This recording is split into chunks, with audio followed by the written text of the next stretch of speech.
안녕하세요. 축지먹입니다. 리버풀이 레알 마드리드 상대로 1대0 승리를 거뒀는데요. 사실 오늘 경기는 쿠르투아가 그 수많은 세이브들을 하지 않았다면 거의 2대0, 3대0으로 벌어질 수도 있을 정도로 리버풀이 진짜 좋은 모습을 보여줬습니다. 이번 경기를 보면서 또 느낀 게 뭐냐면 진짜 축구 모른다. 사실 레알 마드리드는 이 게임 하기 전에 발렌시아를 크게 이기면서 분위기 진짜 좋게 가지고 잉글랜드로 넘어왔거든요. 반면에 리버풀은 빌라전 이기긴 했지만 이제 리버풀 팬분들 내에서도 약간은 속 시원한 승리까지는 아니다. 좀 지켜봐야 된다. 요런 느낌이 있었는데 오늘 경기에서는 리버풀이 거의 완전히 압도했다고 볼 수 있을 정도로 좋은 경기를 보여줬습니다. 일단은 오늘 경기 보면서 느꼈던 첫 번째는 저는 약간 지난 시즌의 리버풀의 냄새가 많이 난다고 느꼈어요. 그러니까 약간이 아니죠.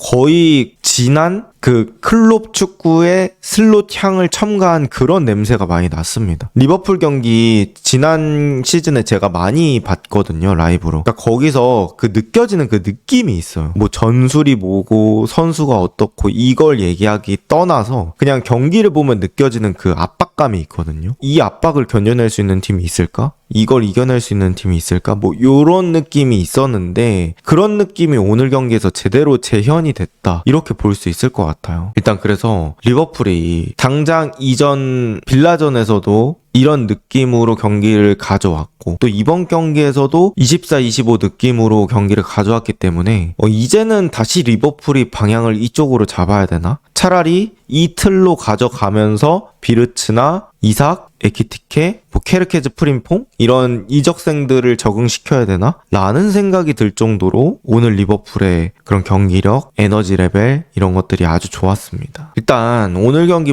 여러 가지 포인트가 있겠지만 저는 이제 레알 마드리드가 비니시우스한테 너무 큰 짐을 지우는 듯한 그런 게임 플랜을 가져왔다고 생각을 해요. 그러니까 오늘 명목상 포메이션에는 길러가 오른쪽 윙어처럼 나오긴 했거든요. 근데 길러가 실질적으로 플레이할 때는 미드필더처럼 안쪽으로 좁혀주고 오히려 빌드업 할 때는 카마빙가가 아예 사이드 쪽으로 빠져주면서 플레이를 했습니다. 이게 엘클라시코에서도 되게 유효했던 전술이거든요. 카마빙가가 약간은 왼발만 쓰는 듯한 그런 습관이 있잖아요. 그러니까 주발 고집이 어느 정도 있는 선수인데 카마빙가가 오른쪽으로 터치라인까지 빠져주면서 거기서 공 지키고 왼발로 뿌려주고 이런 것들이 엘클에서는 괜찮았거든요. 그리고 왼발 사용에 대한 단점도 어느 정도 줄여줄 수 있는 그런 기용인데 오늘은 그렇게 기용을 하고 나니까 사실상 오른쪽 공격수가 없는 채로 게임이 진행된 느낌이 있었단 말이죠. 그래서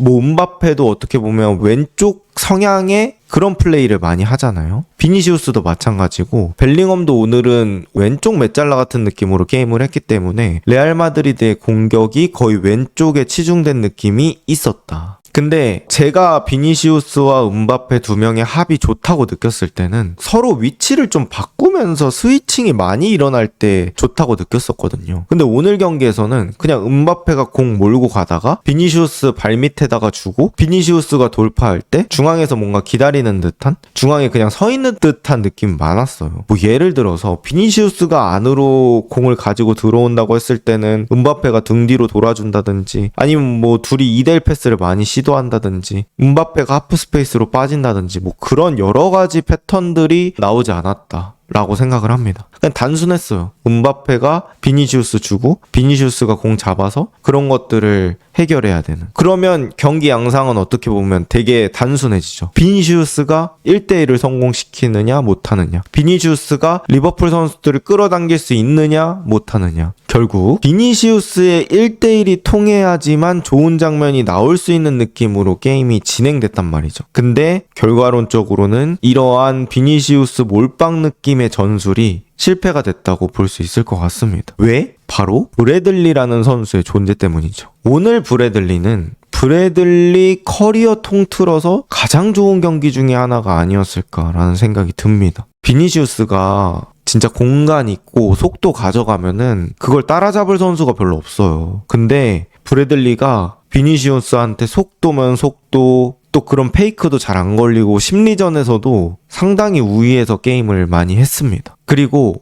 단순히 비니시우스 한 명을 막은 느낌이 아니에요. 오늘은 레알의 전술 자체를 브래들리가 막았다고 해도 과언이 아닙니다. 그 정도로 비니시우스의 오늘 돌파나 어쨌든 공격 이런 것들이 경기 내에서 중요도가 매우 높은 레알 마드리드의 전술이었기 때문에 이 브래들리 한 명이 가지고 오는 그런 경기 전체 영향력이 엄청 컸다고 볼 수 있을 것 같아요. 그러니까 제가 느꼈던 이 브래들리의 경기는 지난 시즌에 리버풀이 2대0으로 레알 마드리드 잡았잖아요. 안필드에서. 그 느낌보다 더 좋았던 것 같아요. 그때는 뭐 음바페한테 슈퍼태클 하고 막 이런 것들이 임팩트가 있어서 뭐 부각이 됐었던 경기라면 이번 경기는 그냥 1대1을 진짜 몇 번 막았는지 모르겠어요. 그래서 브래들리가 글쎄 왜 리그에서 이렇게 못할까? 라는 생각이 들 정도로 오늘 경기는 정말 완벽했습니다. 이 흐름을 탄다고 하면 또 리그에서도 또 이런 모습이 나올 수 있을지 한번 또 기대를 해볼 수 있을 것 같습니다. 그 다음 오늘 제가 지난 시즌 느낌이 들었다고 생각이 들었던 이유는 일단은 리버풀이 압박 강도를 잘 조절을 했던 것 같아요. 일단 기본적으로 오늘 리버풀이 전반전부터 상당히 강력한 압박 강도를 들고 나왔습니다. 특히나 리버풀이 공격이 잘 안 됐을 때, 공격이 실패했을 때 바로 들어가는 역압박이 엄청나게 좋았고요. 또 압박 타이밍이 지나갔을 때는 무리하게 앞쪽으로 끌려나가는 느낌이 아니라 그냥 4-2-4 느낌으로 가운데 블럭 유지하면서 지켜냈습니다. 그리고 그런 것들이 어느 정도 성공을 거뒀어요. 그러니까 리버풀이 90분이 있다고 하면 90분 내내 압박을 한 게 아니고 때로는 압박을 가고 때로는 4-2-4로 버티면서 체력 회복하고 이러면서 그런 체력의 개방 정도를 잘 조절했던 것 같아요. 근데 이게 리버풀이 지난 시즌 잘했던 거잖아요. 슬롯 감독이 지난 시즌 잘했던 거잖아요. 그러니까 오늘 경기는 뭔가 슬롯이 그냥 자기가 잘하는 거를 했던 느낌이 계속 드는 거예요. 그리고 상대가 레알 마드리드다 보니까 뭔가 더 부각이 되는 그런 느낌? 이런 느낌이 있습니다. 그냥 뭔가 빡빡하고 에너제틱한 느낌이 있고요. 그리고 저는 오늘 리버풀이 레알 마드리드의 센터백 누르기를 기가 막히게 잘했다고 생각을 합니다. 일단 기본적으로 레알 마드리드가 마드리드 더비 때 문제를 발생했던 게 뭐냐면 바로 미드필더들이 돌아서는데 어려움을 겪을 때가 있다는 거였어요. 오늘 경기 같은 경우에서도 뭔가 레알 마드리드의 미드필더들이 등지고 공을 받았을 때 돌아서는 게 좀 힘들었거든요. 그래서 나오는 현상이 뭐냐? 센터백들이 앞쪽으로 줄 때가 좀 많지 않으니까 공을 앞쪽으로 끌고 나오기 시작합니다. 근데 오늘 그 센터백을 비르츠라든지 소보슬라이라든지 에키티케라든지 살라라든지 이런 선수들이 잘 묶어줬어요. 특히나 여기서 고통을 많이 받았던 선수가 누구냐? 바로 디나이선입니다. 디나이선이 시야가 열려있을 때 어느 정도 압박이 덜할 때는 이 두세 명 뛰어넘는 그런 전진 패스들이 잘 들어가는데 공을 앞으로 끌고 가는 상황에서 내가 압박이 달려있는 상황에서는 정확도가 좀 많이 떨어졌던 것 같아요. 그리고 약간 이런 축구가 어떤 느낌이 나냐면 루이스 디아스 제로톱 썼을 때 소보슬라이랑 같이 센터백 싸먹는 그런 느낌이 나더라고요. 그러니까 그거를 루이스 디아스 대신에 에키티케가 해줬던 거고 오늘 전체적으로 그런 것들도 많이 통했기 때문에 레알 마드리드가 센터백으로부터 나오는 공들도 그렇게 예쁘게 나오지 못했습니다. 그래서 오늘 리버풀이 들어갔던 압박들은 앞쪽에서 매우 효과적이었고요. 그 다음에 라이트백 쪽에서 오는 수비들은 또 브래들리가 잘해주는 그런 느낌이 있었습니다. 그리고 오늘 저는 또 비르츠 얘기를 한번 해보고 싶었는데 비르츠 확실히 지금 이번 경기에서는 몸이 가벼운 느낌이 좀 많이 들었거든요. 제가 느꼈을 때는 이런 생각이 들었어요. 아르네 슬롯이 비르츠를 위한 전술, 비르츠를 위한 판을 짜기보다는 그냥 기존에 잘하던 거 하면서 비르츠를 이 전술 안으로 들어오게 만드는 게 더 낫지 않을까? 그게 더 시간이 덜 걸리지 않을까? 이런 생각이 들더라고요. 그러니까 비르츠를 체력을 강하게 만들어서 그냥 이거 시키면서 공 잡았을 때는 비르츠의 창의성이나 패스 능력을 이용하는 게 어떨까라는 생각이 오늘 좀 많이 들었습니다. 그래서 비르츠를 슬롯화 시키는 거죠. 그래서 어떻게 보면 오늘 경기 자체가 비르츠가 나아갈 방향 그리고 리버풀이 좀 나아가야 될 방향을 체크할 수 있는 경기가 아니었나 싶을 정도로 내용 자체는 되게 리버풀 팬분들 입장에서는 만족스러운 경기가 되지 않을까 싶어요. 그 다음에 오늘 경기에서 리버풀이 또 좋았던 거는 오른쪽 수비, 그러니까 비니시우스가 있는 쪽에서 계속해서 더블팀이 만들어졌습니다. 그러니까 2대1 수비가 계속해서 구성이 됐는데 이거는 저는 다른 건 없다고 생각해요. 그러니까 브래들리가 비니시우스 잡고 있을 때 나머지 한 명의 선수가 빠르게 지원 와주는 건데 그런 역할들을 선수들이 번갈아 가면서 잘 해줬던 것 같습니다. 비니시우스 잡고 있을 때 일단 기본적으로 가장 많이 도와줬던 선수는 흐라벤베르, 그리고 그렇지 않아도 또 소보슬라이가 간간히 내려와서 지켜주고 또 살라가 후반에는 또 내려와서 지켜주고 결국 이렇게 해서 비니시우스가 1대1 돌파할 수 있는 그 시간 자체를 줄여버리면 결국 비니시우스는 뒤로 리턴을 할 수밖에 없어요. 근데 오늘 레알 마드리드가 사실 오른쪽 공격에는 그런 1대1 구조를 가져갈 수 있는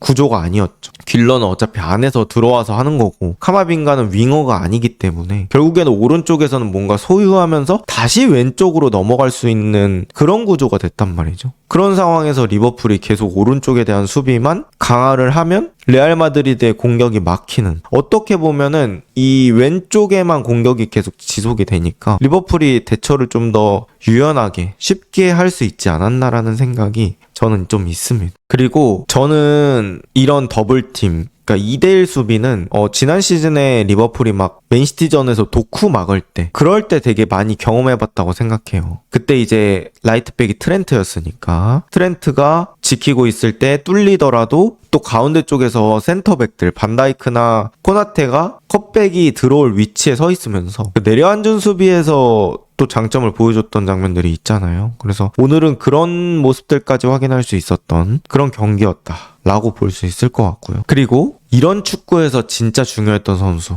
바로 소보슬라이입니다. 소보슬라이 그만 칭찬하고 싶어도 소보슬라이가 지금 리버풀에서 차지하고 있는 비중이 너무 커서 얘기를 안 할 수가 없을 것 같아요. 그냥 소보슬라이 공미가 맞지 않나라는 생각이 들 정도로 그 소보슬라이가 엄청나게 수려하게 공을 차는 스타일은 아니라고 하더라도 저는 소보슬라이 공미를 계속해서 유지하는 게 리버풀한테는 아주 큰 도움이 되지 않을까 싶습니다. 그냥 이런 축구 24-25 느낌이 나는 축구에서는 소보슬라이가 마지막 퍼즐이에요. 앞쪽에서는 센터백 같이 압박해, 뒤쪽에서는 라이트백 수비까지 도와줘, 또 역습할 때는 숫자 늘려줘, 수비 전환할 때는 제일 빨리 뛰어내려가. 결국에는 이런 축구를 원한다고 하면 소보슬라이라는 선수를 빼뜨릴 수가 없는 거죠. 그리고 저는 글쎄요, 소보슬라이라는 선수가 이렇게 경기에 많이 뛰는데 이 정도 체력이 자꾸 90분까지 유지된다는 게 정말 신기합니다. 심장이 몇 개인가? 이런 생각도 들고요. 이제 시즌 중에 소보슬라이가 이러다가 퍼지거나 부상당하지 않는 게 또 중요하겠죠. 게다가 소보슬라이가 리버풀에서 더 중요한 이유는 뭐냐면 이제는 키커까지 계속 전담을 하고 있어요.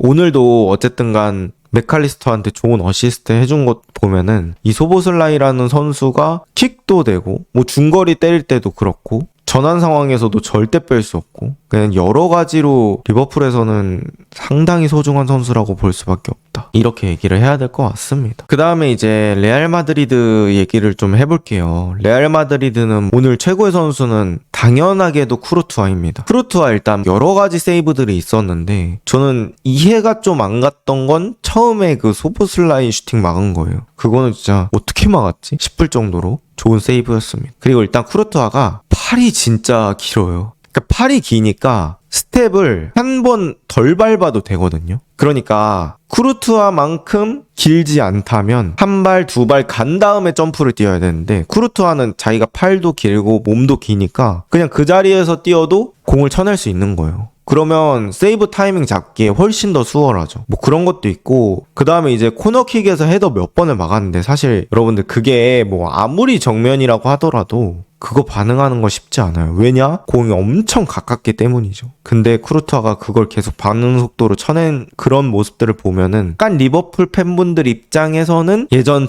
챔스 결승이 생각나는 그런 느낌이 드셨을 수도 있는 것 같아요. 물론 이제 오늘 경기는 이기긴 했지만 그런 과거의 생각들이 많이 들게 하는, 트라우마가 생각나게 하는 그런 세이브들이 많았다. 이렇게 볼 수 있을 것 같고 사실 디나이선도 오늘 경기에서는 너무 좋지 않았습니다. 아까 말씀드렸던 것처럼 디나이선이 어쩔 수 없이 전진해야 되는 상황들도 있었는데 이제 그때 센터백이 이 리버풀의 공격진에 많이 압박을 당했고 그거를 견뎌내지 좀 못했던 것 같아요. 그리고 오늘 패스 타이밍도 좀 아쉬울 때가 많았고요. 하위선은 그냥 정신을 좀 못 차리는 느낌이 많이 들었습니다. 그리고 그런 압박 상황이 아닐 때도 뭐 클리어링 하는 것도 불안했고 전체적으로 오늘은 리버풀의 그런 압박 강도에 심리적인 프레셔도 많이 느낀 것 같습니다. 오늘 그나마 밀리탕이 좀 제 역할 해줬는데 밀리탕 아니었으면 또 레알 마드리드가 추가 실점을 할 수도 있었을 것 같습니다. 그리고 길러가 사실 이런 게임 양상에서는 조금 어려워하는 느낌도 있는 것 같아요. 뭐 리버풀이 이렇게 압박이 잘 됐을 때는 뭐 어느 미드필더든 쉽지 않겠지만 길러가 피지컬이 좋고 이런 스타일은 아니기 때문에 이런 식으로 높은 압박 강도의 게임에서는 또 어려움을 겪는 그런 모습들도 있었던 것 같습니다. 뭐 알론소가 결국에는 후반전 막판에는 뭐 호드리구 넣고 디아스 넣고 하면서 반전을 깨봤지만 그냥 분위기 자체가 리버풀의 안필드 느낌이 났기 때문에 되돌리기는 힘들었던 것 같아요. 그래서 오늘 경기는 리버풀이 전체적으로 매우 좋았던 경기였다. 이렇게 볼 수 있을 것 같습니다. 그냥 순수 제가 느끼는 느낌은 리버풀이 시즌 초반부터 정말 여러 경기를 했는데 그냥 경기력적으로 봤을 때는 저는 오늘 경기가 거의 제일 좋지 않았나 싶습니다. 그러니까 리버풀이 제가 생각했을 때 리그에서 고전했던 이유는 일단 뭐 비르츠 활용법, 뭐 여러 선수를 실험해보는 거, 플랜 A를 찾지 못한 거, 뭐 이런 것들도 있겠지만 사실 리그 내에서는 리버풀이 매우 강팀으로 분류가 되기 때문에 상대가 그냥 내려앉아 버리고 리버풀이 그런 것들을 깰 마땅한 방법이 없기 때문이라고도 생각이 들더라고요. 오히려 이런 챔스 레벨에서 상대도 잘하는 팀 만났을 때는 그냥 맞불나 버리면 또 리버풀의 장점이 또 나올 수 있는 그런 느낌이 좀 들긴 하더라고요. 어쨌든 이런 서로가 하이템포 이 게임을 갔을 때는 리버풀이 더 익숙한 느낌이 들었습니다. 어쨌든 오늘 리버풀은 공식 경기 2연승을 달성했고 리그에서도 이제 맨시티라는 어려운 상대를 만나게 됐는데 여기서 레알 마드리드 이기면서 흐름 타는 거는 또 완전히 다른 의미일 것 같아요. 그래서 과연 또 리버풀이 주말 경기에서도 좋은 모습을 보여줄지 한번 기대를 해보도록 하겠습니다.